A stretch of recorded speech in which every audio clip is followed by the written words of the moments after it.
네, 자 이번 시간 계속해서 보실 분은 3장의 소방서 공사 등이라고 하는데요. 자, 11조 설계부터 나오는데 본문 내용을 또 원문 내용 공부하기 전에 이 과정부터 잠깐 한번 보도록 하겠습니다.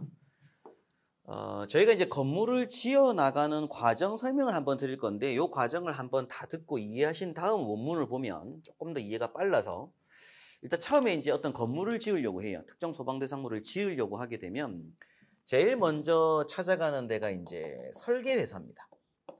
근데 설계 중에서도 제일 먼저 누굴 따라가냐면은 건축사를 찾아가요. 그래서 건축 설계가 가장 기본이거든요. 그럼 이제 건축사를 찾아가셔야 돼요. 근데 이제 내가 사둔 땅이 있다, 예를 들어서 이 땅에 내가 건물 짓고 싶다. 그럼 건축사 찾아가면 되는데 처음에 땅을 살 때부터 원래 건축사랑 협의를 해서 사러 가야 돼요. 그러니까 땅을 살 때 이 땅에 내가 원하는 건물을 지을 수 있을 땅이 있고 없을 땅들이 있거든요. 그리고 그 땅에 내가 생각하는 용도가 있고 면적이 있습니다. 그러면 예를 들어 뭐 100평을 샀다.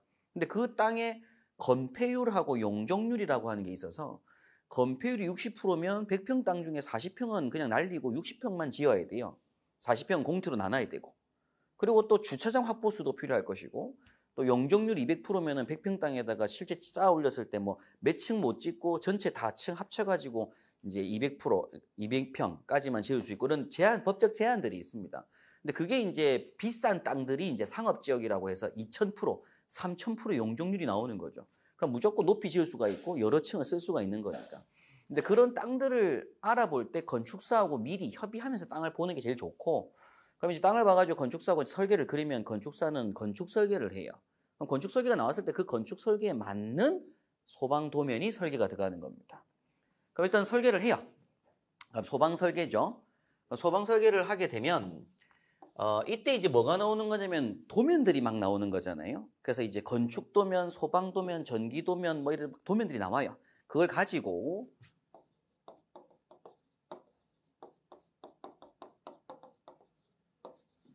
건축 허가 신청이라고 하는 걸 해야 됩니다. 건축 허가 신청.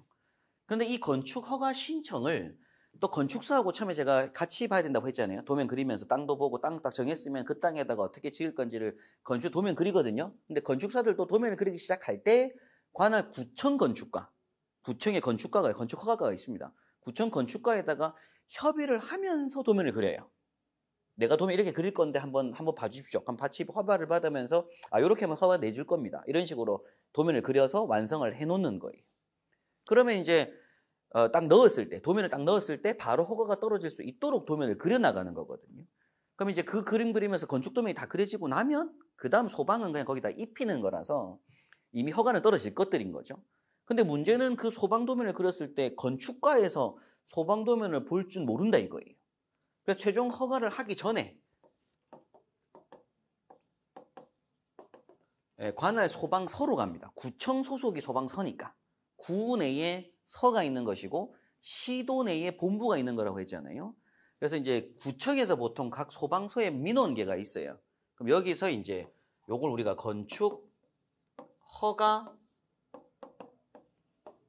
동의 신청이란 걸 하게 돼요. 그럼 관할 구청 직원이 소방 도면을 할 줄 모르니까 건축허가 동의 신청을 한다고요. 그럼 소방서에서 뭐 한다? 건축허가 동의를 내주게 되면 이때 이제 뭐가 떨어지는 거다? 건축 허가 일자가 나오게 됩니다. 건축 허가일이 나오게 돼요. 그럼 건축 허가일이 나오게 되면 이제 이때부터 뭐 할 수 있다? 이 땅에다가 이 건물을 지을 수가 있다라는 거죠. 그럼 이때는 이제 뭐 하겠어요? 당연히 공사업체하고 감리업체를 선정을 하게 되는 거예요. 이때 건축업자도 선정을 할 것이고 소방공사업자도 선정을 하고 전기공사업자들도 막 계약을 하게 될 겁니다. 근데 이때 중요한 건 시공업체, 공사업체하고 계약을 맺을 때 당연히 그 건물 규모가 감리를 붙어야 될 규모가 있고요. 감리가 붙지 않아도 될 규모가 있는 거예요. 소방에서는.